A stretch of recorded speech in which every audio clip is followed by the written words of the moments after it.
Hi అండి, నమస్తే. Welcome back to my channel. నేను మీ మెర్సీ. ఈరోజు మన వీడియోలో మునక్కాడ మటన్ కర్రీ ఎలా చేయాలో చూపించబోతున్నానండి. వెనుకట కాలంలో ఎలా చేసేవారో, ఎటువంటి మసాలాలు ఎక్కువగా వేయకుండా సింపుల్గా చేసేవారు. అలానే నేను కూడా చేసి చూపించబోతున్నానండి. మీరు కూడా ట్రై చేసి చూడండి. క్విక్గా అయిపోతుంది, అలాగే చాలా టేస్టీగా కూడా ఉంటుంది. ముందుగా 1/2 కిలో మటన్ తీసుకున్నానండి. దీన్ని శుభ్రంగా 4-5 సార్లు కడిగి పక్కన పెట్టుకోండి. దీనిలో 2 చెంచాలు కారం, 1 చెంచా పసుపు, తగినంత ఉప్పు వేసి బాగా కలుపుకోండి. మటన్ ముక్కలకు ఉప్పు కారం పట్టేంత వరకు బాగా కలుపుకోండి. అప్పుడే మనకు మటన్ ముక్కలు సాఫ్ట్గా అవుతాయి, మంచి టేస్ట్ వస్తుంది. మొత్తం అంతా ఇలా బాగా కలుపుకొని అరగంట సేపు పక్కన పెట్టుకోండి. మసాలా పేస్ట్ కోసం మిక్సీ జార్ని తీసుకొని 1 టేబుల్ స్పూన్ ధనియాలు, 1 టేబుల్ స్పూన్ జీలకర్ర,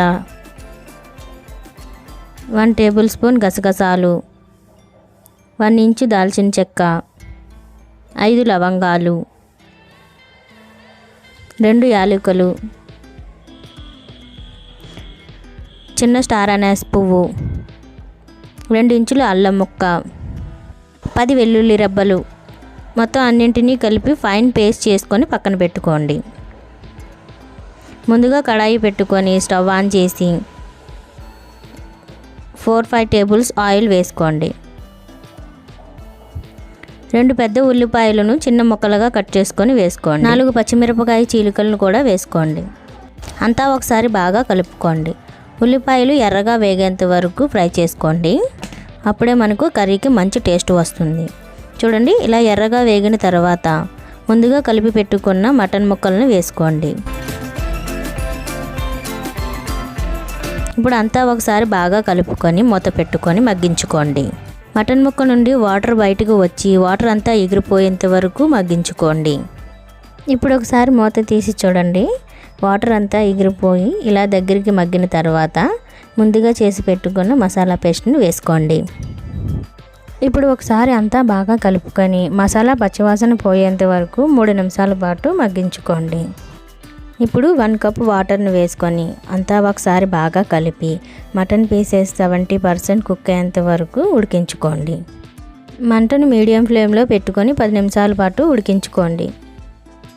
ఆల్మోస్ట్ 70% కుక్ అయిపోయిందండి. ఇప్పుడు మన మెయిన్ ఇంగ్రీడియంట్ మునక్కాడ ముక్కలు వేసుకోవాలి. 2 మునగకాయలను తీసుకొని చిన్న ముక్కలుగా కట్ చేసుకొని వేసుకోండి. మటన్ ఎక్కువసేపు ఉడకడానికి టైం పడుతుంది కదండి, అందుకని మునక్కాయలను లాస్ట్లో వేసుకోవాలి.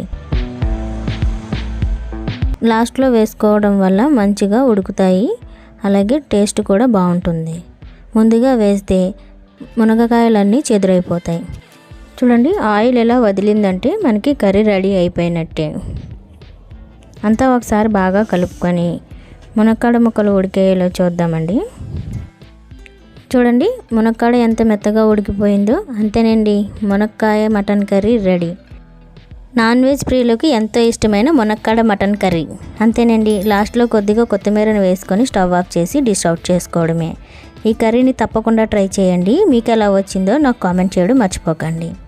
ఈ కర్రీ రైస్, రోటీ, ఫ్లేవర్ రైస్లోకి చాలా బాగుంటుందండి. నా ఈ వీడియో మీకు నచ్చినట్లయితే లైక్ చేయండి, షేర్ చేయండి, సబ్స్క్రైబ్ చేసుకోండి. Thank you for watching.